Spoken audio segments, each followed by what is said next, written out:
What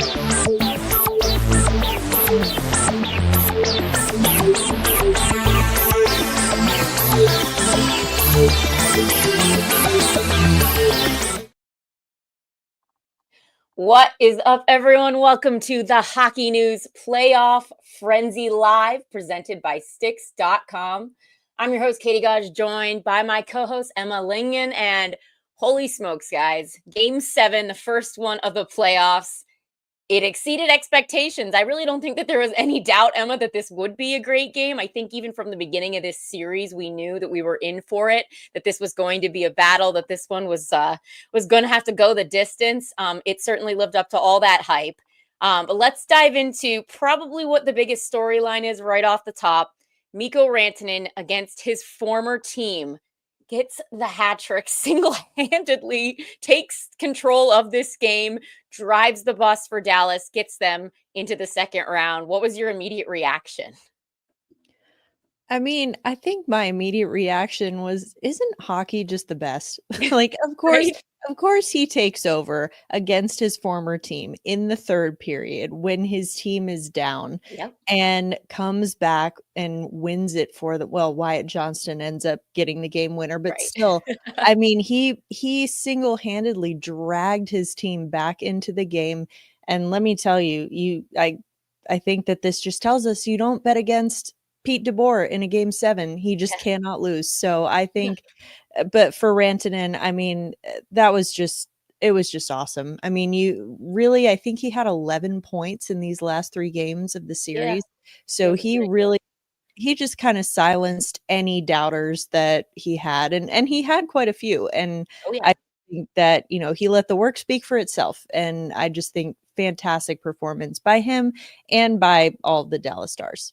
Yeah, I mean, this season has not been an easy one for Mikko Rantanen, between the trade to Carolina that, he said blindsided him, to then ending up obviously with Dallas, having a little bit of a bumpy start. Even in this series through the beginning, I think he had 1 point in the first couple games. So that's where all these critics started really piling on. And from the beginning, we heard the Avalanche, people saying, oh, well, they've got McKinnon. They're like, the Avs don't need Mikko. Well, it turns out that it seems like you actually do. Mikko Rantanen, certainly, like you mentioned, silencing the doubters. And from a personal standpoint, having worked with him for a while, I'm really happy for him because, again, I know this wasn't an easy season. And I think maybe the start of this series, he was going through some of those emotions still. He was still kind of getting a little bit of the nerves out. It was a weird dynamic for him. First playoff series on the other side of things, where he won a Stanley Cup with the Avs. He spent 10 years with that team.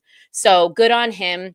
And the Stars move on. But let's talk a little bit about this game in general. Obviously, we saw there were a lot of storylines heading into it, right? Peter DeBoer now 9-0 in game 7s. Jared Bednar now 0-3. So certainly game 7's becoming a bit of an elusive thing for the Avalanche.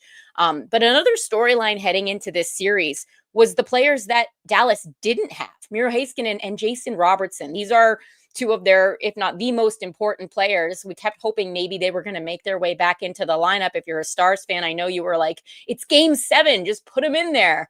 Peter DeBoer is going to look pretty smart now if they're a little bit healthier and they're ready to go for round 2. But what does it say about this Dallas team? I guess we'll start there before we dive into some Avalanche discussion, that they were able to pull this off without 2 of those crucial pieces. Yeah, crucial is right. I mean, it's your top defenseman in Miro Heiskanen, and I will just say that for as much depth as they have up front, Dallas doesn't have a ton of depth defensively. I mean, beyond you have Thomas Harley and Esa Lindell. Beyond that, I mean, no disrespect, but no one on that back end is really scaring me all that much. So I think that, they have a defense that gets exposed by elite teams, and Colorado is an elite team. And so that was a big concern of mine. Now, of course, they were without Heiskanen for a while leading up to this. So it's not like they had to learn how to play without him for the first time, but still that was a concern. And then Robertson, of course, their leading scorer in the regular season. Right. I was at the game. I was covering the game where he got injured, the regular season finale against Nashville. I mean, he was walking out with a brace on his knee still looked like he was in quite a bit of pain. And now both of those guys are back skating with the team. I know I saw the pictures of Robertson skating this morning, and like you said, I'm sure Dallas fans are like, "Oh my gosh, just put him in, just put him in." And people were mad at Pete DeBoer Right. for putting him in against Nashville in the regular season finale, and now it's all working out pretty well. But I just think that it speaks so much to their depth and how well that this team has been constructed. I mean, I think both GMs of both of these teams have done a fantastic job, but they're built so differently. I think Yeah.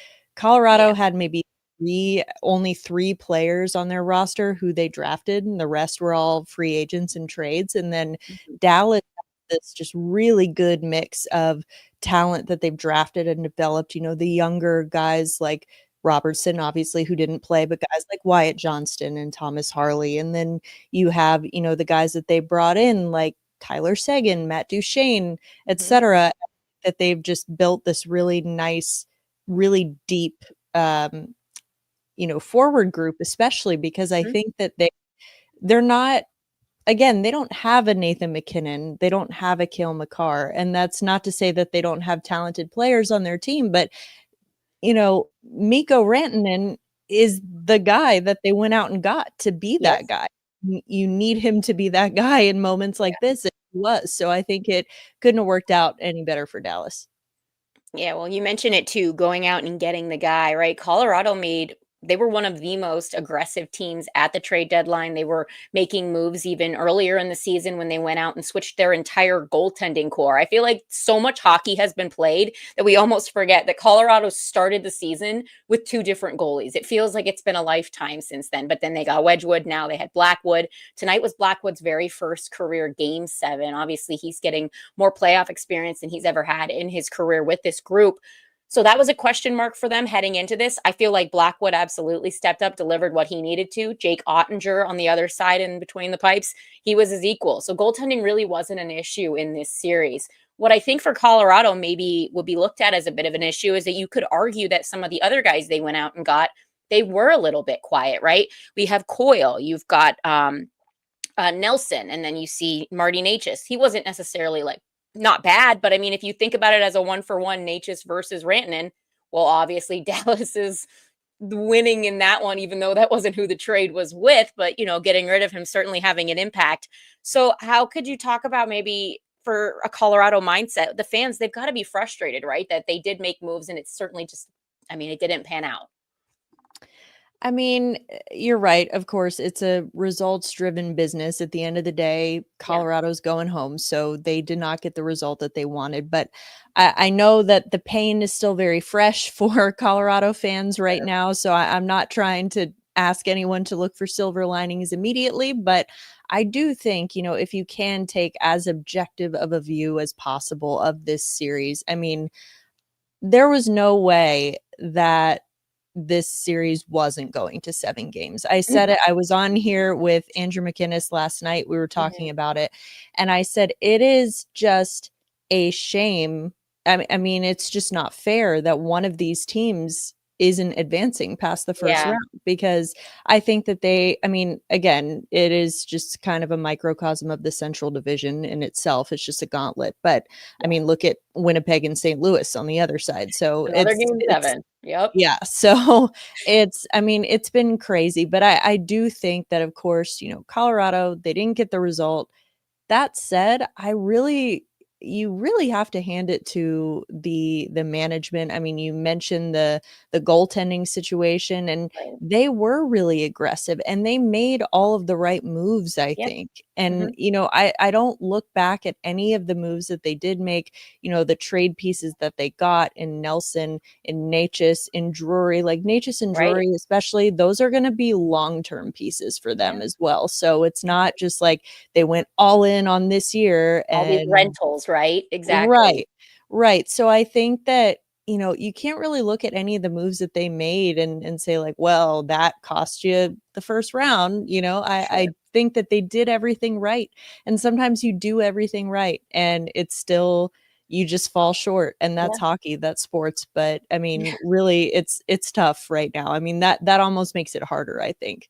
Yeah, well, that's why we play the games. And I think the biggest point coming out of a game 7 is that's what they're all about. It can go either way. There was multiple overtimes in this series. I mean, that's what playoff hockey is. You have the advantage the next minute that you don't. Let's get to one of our questions here, though, because speaking of advantage, talk about Colorado obviously coming into this. They had a huge lead in the third period, right? This is a blown lead. That's something that's going to haunt them a little bit. So were they overwhelmed by Dallas's push, or did they sit back? I personally didn't feel like they did. I don't see this group having that mentality, right? It's the third period of game 7. I think that this was more Dallas waking up. It felt like these were the guys that needed to get going. They got a little bit of puck luck, obviously, on that second goal, sure, going off Sammy G, but the power plays were crucial. But you have to push, you have to play hard in order to get that way. So for me, it doesn't feel like this was anything that was self-inflicted by the Avalanche. I think this was Dallas playing their best period of hockey. And sometimes the team that just does it last is the one that does it the best, because timing is everything in this sport. So I certainly think that was a big part of it. I want to talk a little bit more, but let's get into our sponsor, because we are Playoff Live Frenzy is presented by Sticks.com. Don't break the bank on Sticks. You can get a pro level composite stick without the pro level price tag at Sticks.com. That is Stix.com.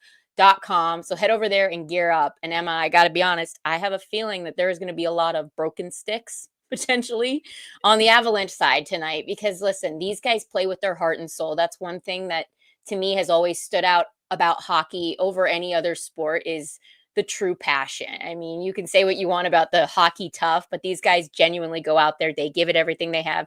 They're putting it all on the line, and there's no bigger time to do it than in a game 7. One more storyline I want to talk about in this game that I know Avalanche fans are going to be, having very close to their hearts: the return of Gabe Landeskog. I mean, truthfully, this is something that we've talked about all year as we saw him on the ice. Maybe he has a setback. His perseverance, and he's nominated for the Masterton Trophy, as he should be. It was on full display, because he did not just get back into the lineup. He made a difference. He was out there tonight in the final seconds of the most crucial moments of the game. This wasn't just a feel-good story from a PR standpoint, like he's back in the room wearing the C. He was every bit as impactful as Avs fans were hoping that he would be. And you just have to tip your cap to what Gabe Landeskog was able to do. I mean, it's incredible. I mean, his first time playing in an NHL game in almost 3 years, and it's Yeah, in the first round of the playoffs. I mean, right. No pressure. yeah, seriously, but I think to your point, it wasn't just a feel good story. It wasn't just like oh, how nice. Like this is good for us, good vibes and good feels, because if he was just there for the vibes, then he didn't have to be playing. He still could have been in Right. the locker room given those good vibes. And to your earlier point, I think that Colorado, they are so passionate, and they would not have put him in just to like do him a solid. Sure. They're only going to put him in if he's going to help them win games. And I will admit, I had my doubts too about, Me too. nothing against him, but I'm just Yeah, like, I mean, how effective is he really going to be? It's been 3 years, and then he shut me up real quick, and totally agree. actually made an impact. And I think that, it's the most you could ask for. And I think it wasn't just about proving that he can. Like, I think in his mind, it seemed like he always knew that he could. Like, it's like, yeah, no, I can do this. And it was just kind of about proving it to everyone else. But I think that the way that he fit back in so seamlessly, and, during the playoffs, you can use any kind of boost that you can get. And I think that that was huge for the Avalanche.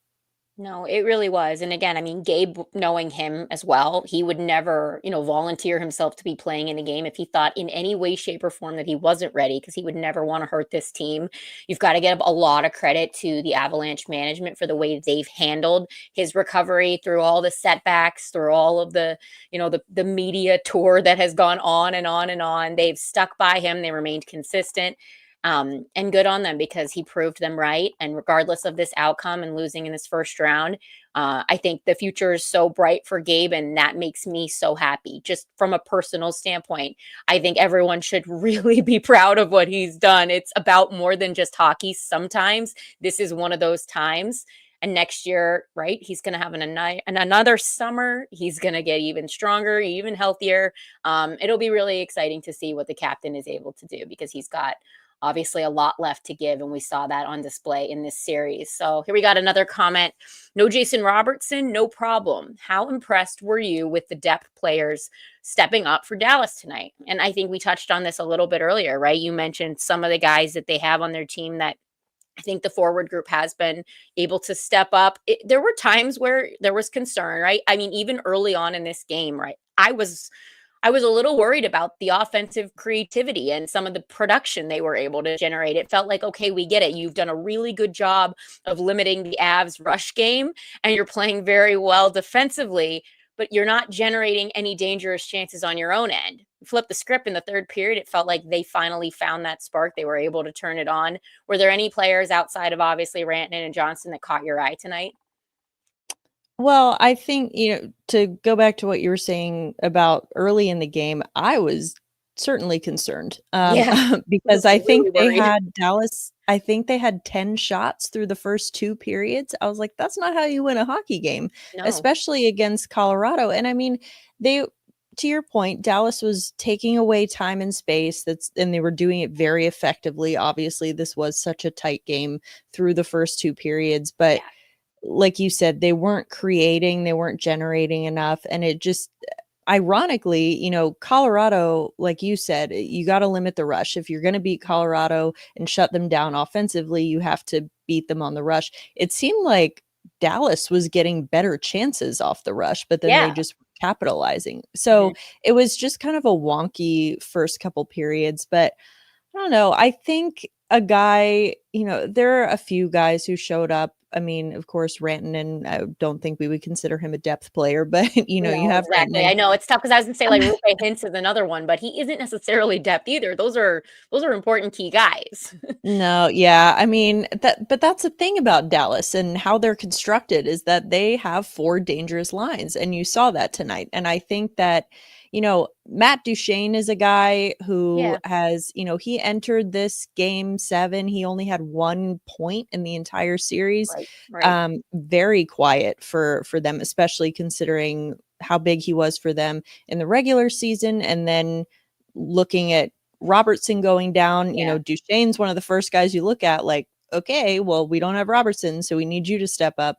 And he went pretty quiet. But he again very quietly, he had a couple of assists tonight. He was Mhm. 2 making assists. plays. He did have a rough penalty there. Yeah. That, of course, at the end, all's well and good Terrible because timing, but yeah. Not great timing. You don't wanna see him continue to take penalties like that, throughout the playoffs, but I think that, guys like that even are, they might not be scoring the highlight reel goals like Rantanen was, but they're still, like, making the plays and making it happen. So, I think that that is just one of the biggest strengths that Dallas has is just their depth. yeah, and I mean, again, like you mentioned earlier, right? There's no way to really find a silver lining if you're on the Avalanche side right now because your season ended, you're frustrated. But that's just how hockey is sometimes. I don't think that there's anything that went wrong. I know last year was a very much a goaltending problem, right? I was there. I had to watch Dallas beat the Avalanche when we were in Game 6 in Dallas, so it was frustrating because that series was wild and it was a goaltending problem. The Avalanche fans have to take a lot of comfort in the fact that they have a really good goalie situation moving forward. And they have an amazing core whose window is still very much wide open. They still have some big acquisitions that aren't going anywhere. This wasn't just purely rentals that are all going to have to be recycled. So there are no silver linings, but this team is very much not going anywhere. If anything, like we talked about, this is the Central Division. It's a gauntlet. This is what happens with this playoff format, the way that it is, this 2-3 world of death where we are getting amazing teams that could have easily been the Western Conference final. It would have been awesome. Now we Oh, got to for see it in sure. round 1. It's over. But at the end of the Now day, it's that's just what now happens if every you other don't win. round Yeah, it's just Well, gonna and be the a thing letdown after this now. The other thing is that, I mean, it's not like winning the Central made it better. Winnipeg won it. They're going to game 7 tomorrow against St. Louis.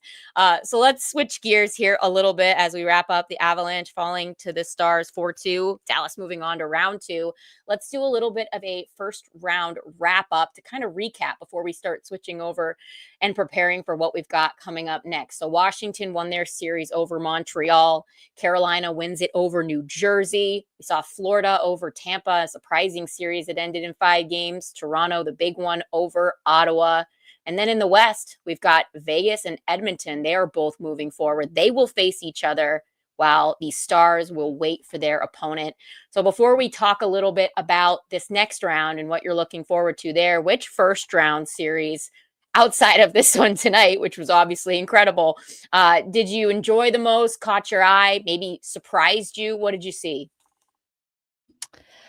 Uh, Gosh, I mean, you mentioned it, but the Toronto-Ottawa series was really great. I think a lot of us thought like, "Oh my gosh, the Leafs are gonna leaf and they're gonna do it and they're gonna blow this series lead." They Mm-hmm. didn't, barely, Yep. but I think that we saw a little bit of a coming out party for the Ottawa Senators, and that was Yeah. cool to see. I think you kind of saw their development throughout the series. Like game 1 was a little Yeah. scary. And they were taking a lot of bad penalties. They were starting to come on too strong, but then you saw them kind of settle in with each game that passed. Like as Linus Ullmark went, so went the Senators, and it seemed like they Right. all just kind of settled in. And I think that's a team that's going to be dangerous here moving forward. And Yeah. going the other way, a series that surprised me. You mentioned it, the Battle of Florida. I mean, I don't know what happened to Tampa. I thought That was that game, crazy. I thought that series, I mean, I think it shouldn't be a surprise, but it was, I guess, I somewhat of a know. surprise. Like, oh, hey, the Florida Panthers are still very good. The Yeah, reigning I mean, champs are still very, very good. I learned my lesson on that one, thinking that Yeah. Florida was not going to hit the ground running the way they always do because there were question marks, right? We saw how long Kachuk was out. Was he going to be at full strength and right back to his normal self? They were missing Ekblad. Seth Jones comes in. How does he fit? Is he playoff ready for them? Does it work? Again, it's just proof you just never bet against Florida. But what they did to Tampa, especially in that first game to just set the tone of the series, 6-2 win, it felt like Tampa truly never recovered. And so to beat them in 5 games with as good of a team as Tampa has, even though I don't think they showed it, I think a lot of that was Florida truly showing what they're capable of and how they can take a good team and make them look as bad as they made Tampa look. For me, the other interesting series had to be what happened between the Oilers and the Kings, with LA taking the 2-0 lead in the series. Things were feeling good. Edmonton's going to their backup goalie, but then superstars are going to superstar, and you can't bet against the Panthers. Well, you can also never bet against McDavid and Draisaitl, right? They've taken And the series under their belt. They pulled it off, 4 straight wins, and it's like LA was never there. well, and we know that, we would all say, yes, of course you never bet against Draisaitl and McDavid. And Right. yet I was so sure this was the year that finally Finally, LA LA. was gonna do it because they had home ice and they never lose at home. And Yep. like all the mojo was going their way. I mean, Darcy Kemper looked incredible. Like Quentin Byfield was just showing out. I was like, this is it. Maybe, I don't know that they're gonna make it past the second round, but I thought that they could make it past Edmonton. And even the harmonica ladies and their good juju could not will them past the Oilers. But Yep. yeah, I still do worry about Edmonton's goaltending situation, though. It Agreed. is pretty rough. I mean, you have teams Especially like against Vegas, who's just so much better defensively. They have a better structure. I don't know if you're going to be able to outscore your problems potentially the way they were able to do it with LA. I think it's going to be a different story with the Golden Knights. yeah, I think LA, and I mean, this is kind of a concern that I've had about them since last offseason, is that they just don't have a ton of scoring threats. I mean, they supposedly during free agency, were going to go out and get scorings. And what did they Mhm. get? They got Tanner Jeannot and Warren Fogle. Like, That's just not not it. Yeah, I don't think that's going to increase. And then even at the trade deadline this year, they get Andrei Kuzmenko, who actually did show up for them in the playoffs, but still, Right.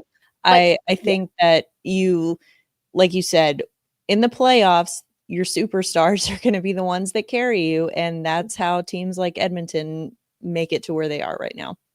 absolutely. All right. Well, let's look ahead now. We've got our second round, and here's a comment we've got. Tomorrow's game 7 already feels anticlimactic. Can Winnipeg or St. Louis compete with Dallas? Well, listen, game 7s are never anticlimactic. That is still going to be an amazing game. But let's talk a little bit about maybe not who competes with who's going to beat Dallas or who we think will win that series, but who's a better fit, to have a chance maybe to take on the Stars. And for me, it's kind of interesting because of the fact that the one thing that I felt so sure was going to change for Winnipeg this year was that Connor Hellebuck was finally going to exercise his demons and was going to be the goalie we've seen from the regular season in the playoffs. It's actually, I think it's getting worse. And I saw it firsthand last year when I was with the Avs and that Winnipeg series that ended in 5 games. And it was tough to see Hellebuck do that again this year with Winnipeg. And not to say his team in front of him isn't, being perfect, right? There have been games where they've certainly not supported him and not helped, but this feels more than ever like Connor Hellebuck is letting his team down a little bit. So it makes me wonder, is St. Louis a more interesting matchup from a goaltending standpoint alone because of Jordan Binnington playing so well? And I think that on paper the Jets are a better team, and I probably do think they're going to win Game 7.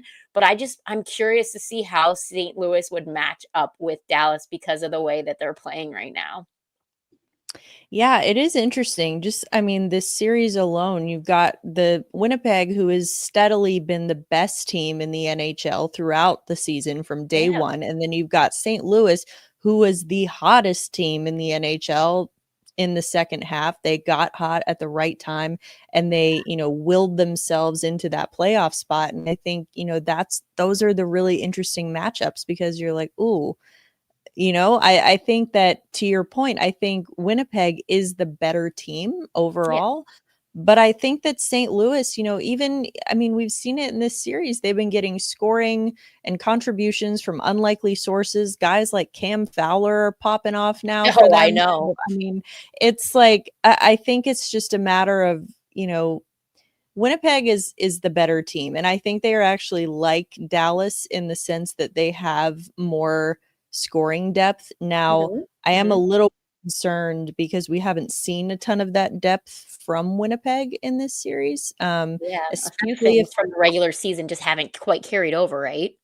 and such is life with the Winnipeg Jets. This seems to happen to some Oh, degree every year, but I think that especially if they are going to be without Shifley, if they're, you need to start getting more contributions from throughout the lineup. They did just get Ehlers back. yeah. Gonna need to start seeing more from him. But yeah, I think that even guys like, Mason Appleton, Niederreiter, like they need to step up and start contributing because otherwise I think that, Dallas could take him. Dallas Yeah, could take I him. mean, Kyle Connor's been excellent, but he certainly isn't a guy that you're just gonna put your whole team on your back and expect that to carry you through an entire playoff. Here's a good comment, and this is a perfect transition into the final segment I wanna get into, which is a look at our second round. So who's your sleeper team heading into round 2? Is there a Cinderella in the making? So let's take a second to look at what we have for the second round. Obviously, we've got a series that'll be kicking off on Monday night at 8 o'clock. Toronto hosting the Florida Panthers. Toronto, obviously, with that home ice. We've got Washington and Carolina kicking off on Tuesday. Then, obviously, Edmonton and Vegas. And now Dallas awaits the winner of Winnipeg, St. Louis. And I think the answer to this question, we kind of already talked about, at least for me, the answer would be St. Louis, because you can't be a Cinderella team if you haven't already started some kind of a impressive and incredible run as an underdog. And that's what St. Louis has been doing since the Four Nations. They have been, just on a tear since Montgomery took over, really is when things slowly but surely started happening. It's funny when you mentioned Fowler, right? He's a guy that people were scratching their heads about the acquisition of him because they're like, wait, why are they going out and getting a guy like this? Are they in it? they're contending, and at that point they really weren't. It was just maybe the very beginnings of what this crazy run has looked like. So for me, if there No is going to one be a team that's a sleeper, I think you got to roll with the St. Louis Blues. But that's a tough pick to make because that could be over by tomorrow night. We'll see what happens between them and Winnipeg. But when you look at this second round, which series intrigues you? Which one do you kind of have your eye on as one that is going to be, action packed and kind of deliver like we've gotten tonight? Yeah, I mean, St. Louis still, I mean, that would be an easy pick because I still am not convinced that they ever did decide they were gonna contend. I think that they It just just started got really happening. hot, and it's like, "All right, well, let's just see how this goes." And, I mean, Yeah. that's kind of been where St. Louis has been for the last couple years. They've been in this weird middle ground where it's like, "Well, we're not gonna tear it down, but we're not gonna full send and try to compete right now, so we're just gonna kind of exist and hope for the best." And normally in the Central Division, that is not a great strategy, but it No. worked for them this year. Um, but yeah, I think looking ahead to these series, I mean, they're all going to be good. I think I am intrigued by Carolina and Washington. Yeah, I Um, agree. I I think that New Jersey without Jack Hughes is not anywhere near the level of competition that Oh, Carolina yeah. is going to see in Washington. So I do want to see how they match up against that, top level competition. Especially it looks like Freddie Anderson's going to be healthy and going to be Yeah. okay He and was goal playing for really them. well. Yeah, so that's huge for Carolina. So I think that's a series that is interesting to me, and I hate to say it because I got my start in hockey covering the Hurricanes, and so I do have a soft spot for them. But I found myself getting a little like bored with the first round series because it was like, well, we all know they're gonna win. Like, let's Yeah, well, just that's the thing. They always do this. They win the first round, and then the second round they go out, and the yeah, style and the structure, it blows up in their face. They do nothing yeah, and they disappoint. And I mean, Rod Brindamore, you have to give him so much credit for his what is it, 7 years as for a head coach to keep getting there and winning a first round series every time. But at some point it becomes less impressive if you never move that much yeah. further on. And that's sort of just what they feel like. For me, I actually also am interested in it because of the Washington factor, right? This is a team that even though they finished the year so high, a lot of us were doubting whether it would translate to the playoffs. And I think even though they played Montreal in that first round, they still showed that everything they had been doing well in the first round or in the regular season was carrying over to the first round. And I think they bring the physicality. Not to mention Logan Thompson has been excellent. So if we've got Anderson healthy and Thompson playing the way that he is, that's a great goalie matchup. So that series kind of has a little bit of everything. I'm also curious to see what happens with Toronto and Florida. It was so funny online seeing people commenting that Toronto got rid of one Kachuk brother only to get an even worse one because now they have to face Matthew after they disposed of Brady. Again, it'll be curious to see if maybe Ryan Reeves gets inserted into the lineup because Florida is very very clearly not going anywhere with the physicality, with the heaviness, with the borderline greasy play, if you can even call it that anymore. They're not afraid to play Paul Maurice hockey. And I don't know, for me, I see that series not going super well for Toronto. What do you think? I have to agree. I mentioned earlier about Ottawa, how they came out of the gate really strong and then they sort of settled more into their game and they kind of backed off on the physicality. Florida's not going to back off. If anything, they're going Right. to keep piling it on and making it even harder for them. And I just don't know that I don't know that they have the guns for that Yeah. kind of a series, that kind of a matchup, but we'll see. All right. Well, before we go, let's both get on the record. We've got one more awesome game 7, and it is actually the 200th game 7 in the history of the NHL. So certainly tonight 199 lived up to its expectations. Maybe number 200 will be even better between Winnipeg and St. Louis. Give me a prediction, give me a score, and then I'll share mine. All right.